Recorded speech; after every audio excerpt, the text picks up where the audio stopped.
Okay, just a little bit about the valves of the heart. They're relatively easy to understand if you just get the big picture that all of them kind of behave like swinging doors. So if a swinging door is set to open this direction and you put pressure on the top, then it's going to open. If you put pressure on the bottom, then it's going to close, okay? Ideally, in a healthy person, we never go past the closed, okay? If, however, a swinging door is set like this and it's supposed to open this way, if you put pressure on it from the bottom, it's going to open. If you put pressure on it from the top, it's going to close. So the important thing you understand about the valves of the heart, is that they open and close due to pressure differences on the sides of them. So let's talk about the 4 valves again. I've got an animation, the same animation, I'll just let you look through it. So these two are called the atrioventricular valves because they're between the atria and the ventricles. Right side has the tricuspid and left side has the bicuspid. But if you look at the orientation of the valve, they're set like this. So if the pressure builds in the atria, because blood is returning to the atria all the time, what that's going to do is cause the opening of the valves, okay?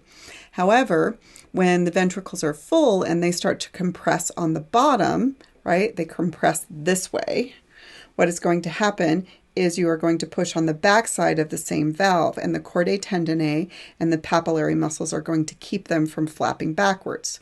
So the AV valves will open due to higher pressure in the atria, and then they will close due to higher pressure in the ventricles, okay? Their job is to promote the unidirectional flow of blood. Now, the semilunar valves are set up with different anatomy. So here's one, and then the other is hard to see, but it's poked back there. The semilunar valves are set up like this. If you push on them from the bottom, they're going to open. If you push on them from the top, they're going to close with those little cusps. Okay, so what happens with the semilunar valves is that the semilunar valves, they're between the ventricles and the arteries. And they will close when the pressure is higher in the arteries. During ventricular contraction, the pressure gets really high. That will cause them to open. And then they will close when the pressure gets low in the ventricles and the blood tries to move backwards through the arteries. And then the blood will catch in those cusps. So let me show you a little animation of the same thing. So if we watch what happens, okay, blood is building up in the atria, right? These are the AV valves.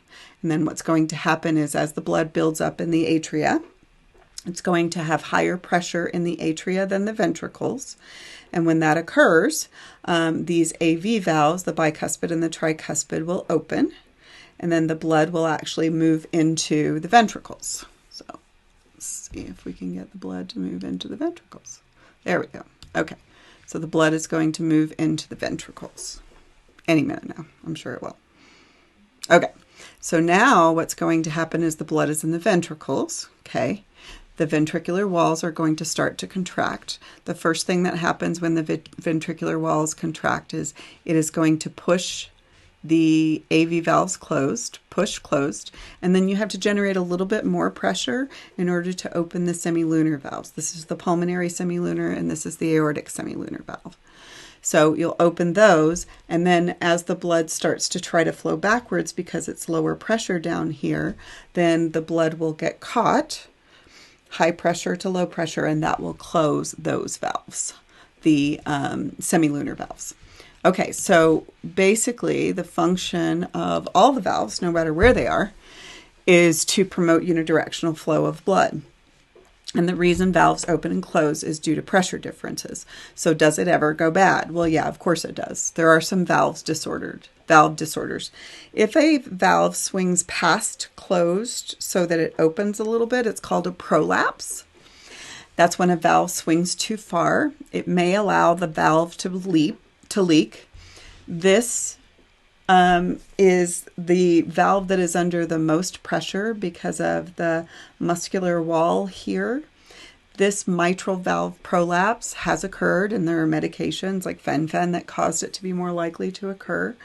The other name for the bicuspid valve or left atrioventricular valve is called the mitral valve. Now, If the blood sort of gurgles through a valve because it's leaky, it causes what's known as a murmur. And murmurs can be, genetic, or you can have them because of damaging or scarring of the valve. Sometimes what happens is the valve gets scarred or damaged due to infection. Like I had rheumatic fever when I was a kid, and my heart valve is damaged, and so I have a little bit of a murmur because of this stenosis or narrowing or hardening of the valve. And then if you've got a major murmur, it means a lot of the blood that was supposed to be moving out is actually moving backward, and then the heart has to work harder to overcome it. If you have a minor murmur, they might not even worry about it too much. But either way, it causes unusual noises.